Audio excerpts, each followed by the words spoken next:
you guys were kind of struggling before that. Yeah. Yeah, he was great, obviously, and made some big shots and plays. Starting to see a glimpse of the things he can do scoring the ball. Like I told the guys after the game, we're a game past the quarter mark. We've played, an incredibly dense schedule. I think we've played more games than anyone in the league. And guys were tired tonight. We couldn't buy a basket, and they had a lot of good looks. Tired shooting the ball, but also tired in that we were a little stagnant against the zone after a really good performance against it the other night. So, overall, just the fact that they hung in there and that James stepped up and made some big shots down the stretch. Brian Lewis with the New York Post.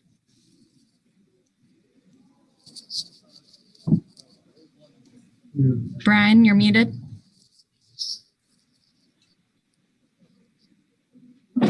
Brian, you're muted. I don't know if you can hear me. All right, let's try Alex Schiffer. Oh, there we go. Right. Go ahead, Brian. Okay. You had talked earlier about you wanted James to be more aggressive, and you figured this was coming, that it would happen. Was this a matter of game flow? And obviously, KD wasn't hitting some of the shots he normally was. Was that game flow, or did he make a conscious decision to get more aggressive? James, I'm saying. You'd have to ask him.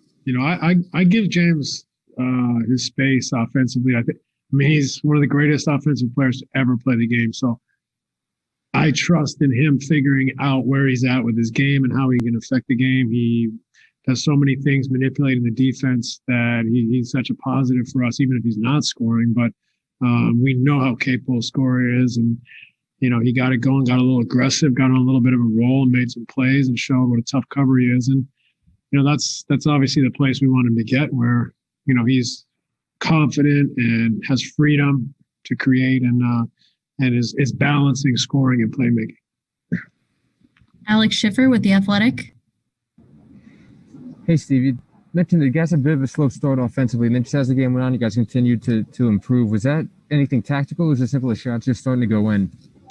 You're kind with a bit of a slow start, but no, it really wasn't tactical. I think, like I said, the schedule's been, obviously very difficult.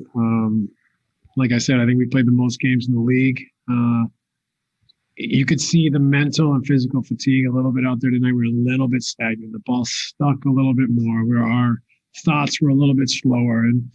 And you add it all up, we couldn't buy a basket. But I was proud of the guys for hanging in there and just finding a way to give themselves time. And obviously Miami was exhausted too. So they didn't shoot the ball well either. And but the most important thing is that our guys found a way to combat all those ways that we could have, found an excuse to lose this game. We kept plugging away. We guarded. Second half, I think we gave up 40 points, 14 in the fourth, and then our offense kind of picked up at the end there. But it was one of those tricky games. And like I keep saying, we're going to see games like this throughout the season.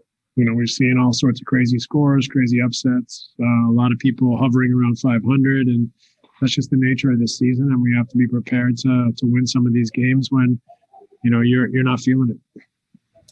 Greg Logan with News. Steve, did you change anything defensively in the fourth period? You got 10 straight stops during that 15-0 run. Was that just because Miami was a little undermanned tonight, or did your guys step it up on defense? I mean, the coaching was outstanding, Greg, I would say, first and foremost. Look, I think you had two tired teams out there, and our guys stepped up to the challenge when they were tired. I thought, Bam got going a little bit for a minute, and then Jeff stepped up and really did a great job making it difficult for him. But the rest of the guys off the ball were diligent. It's difficult with Duncan Robinson flying around out there.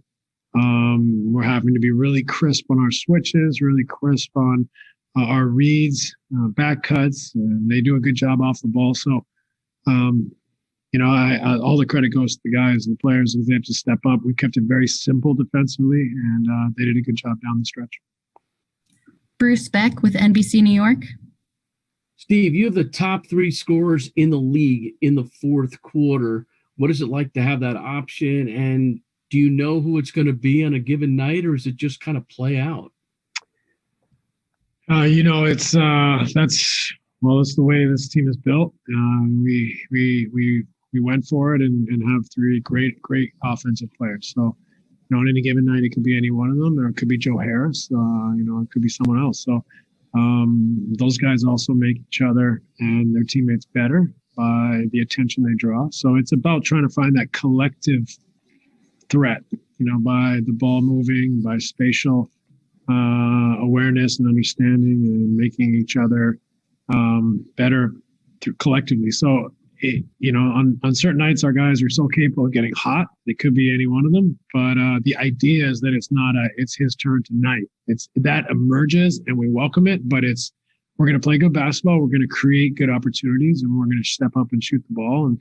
And if we create good opportunities more times than not, we'll be in a good position. Christian Winfield with the New York Daily News.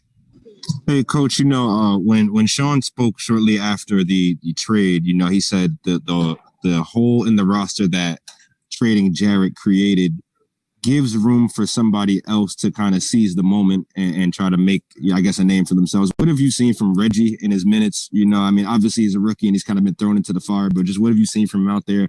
And have you seen any type of maybe chemistry building between him and James out there? It looks like they're trying to figure themselves out there. Yeah, look, I'm a fan of Reggie's. I think he's, if I'm honest, struggling a little bit out there. And that's to be expected. He's in his first 120 minutes in the NBA. And so whatever it is. So, you have to give him time to adapt to the game in short minutes. He's a guy that was a top prospect his whole life, played the whole game, does whatever he wants. And now he's got to fill in a role and adapt to the NBA game. So, but I'm a fan. He can shoot, he can pass, he can dribble. He's a versatile five in the modern game, but he's still a young kid trying to figure out how he fits into a team with stars. So it's something that's going to take time with Reggie, but I believe in him and I think he's got a bright future. Malika Andrews with ESPN.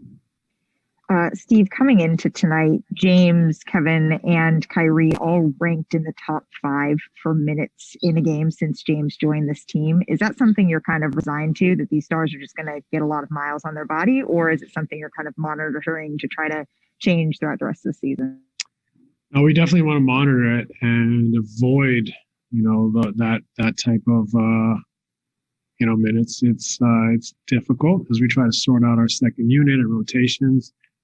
Because you get in the game and, if you have a chance to win, you want to win and you want to try to play the guys that are going to get you that win. But I definitely don't want to, overdo it and play them too much. So that's tricky. And they're competitive. And when you take them out, they're not happy. And so we're trying to find that line of we need to win games, but we also need to preserve them for later in the season. And we've had an incredibly difficult stretch where we've played more games than anyone in the league. So we're trying to find that balance where we can get our rotations down, get that newness out of the way, gel, and at the same time, not have to play those guys high 30s or 40 minutes a game.